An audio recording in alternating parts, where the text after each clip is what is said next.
IEP time. Time to go over some of the hidden gems in an IEP. I've got my samples for you. I want to show you. I'm going to show you what sections to look at, why you should look at them, and the reasoning behind them.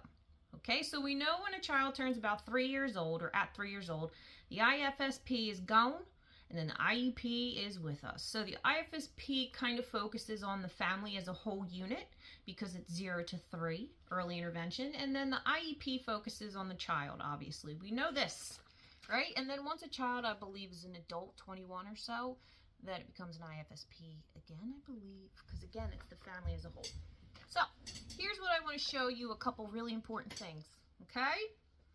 First things first, if you're getting early intervention, your services need to be noted if it's individual or if it's grouped. I, many moons ago, had quite the lawsuit regarding this, one that I brought upon someone else that I will keep nameless. Early intervention. They need to show you on a form like this, okay, here's an example of the types of services, the location, the start dates, the delivered date needed, I can't read backwards, the actual delivery date, and then so on, so on, so on. Down there you see a note section. If I were you, I would absolutely make sure it is noted whether or not the services are grouped in the IEP, okay? It has definitely happened in the past, will happen in the future, and is probably currently happening. Not a piece of our puzzle, okay? That children are being grouped for services that they shouldn't be grouped for. It says individual. It's a crock of shit. So, I worked before with an early intervention provider and noticed that many kids were being pulled for speech in a group. It was absolutely crazy because each one of these kids, I checked, their IEP said individual services. So at the next IEP meeting, or we called an emergency IEP meeting, every single hour was owed back to that child. So if you're getting services that are grouped and they're supposed to be by themselves, you are able to, and you are entitled to, every single hour back, because they violated your IEP and your child was put in a position where they didn't receive the services that they were supposed to receive. Remember that. Check it. Check them session notes. We don't need these people bopping around 15 minutes here, 20 minutes here. If your kid gets 30, 40 an hour by themselves, let's make sure that's happening, all right? So that's what that looks like right here. Right here.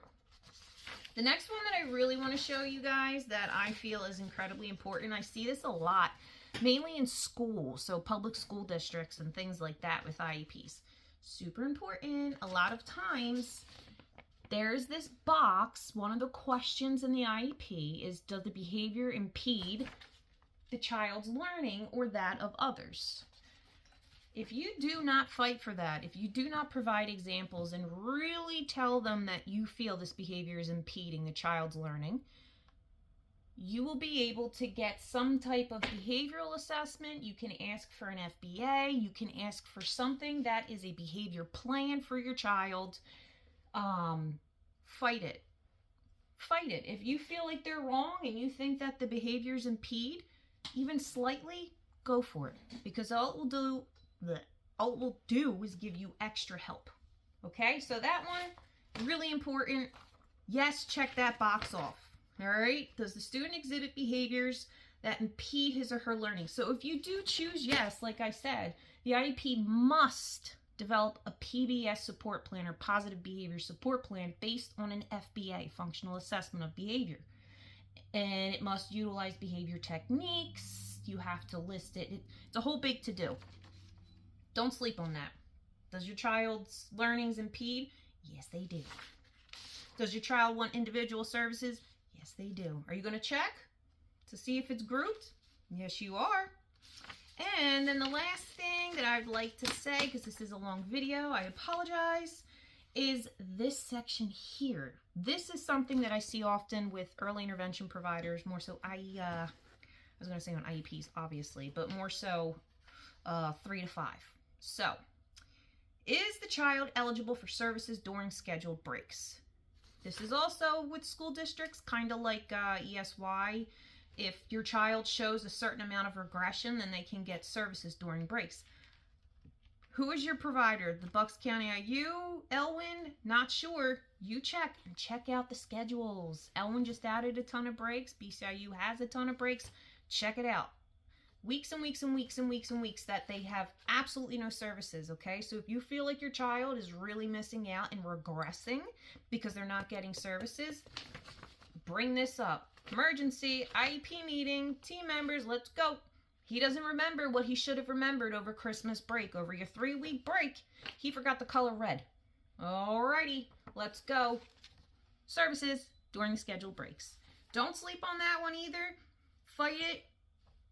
Fight it. You're the parent. You have the control. All right? Remember these things. Make it easier for you and your child.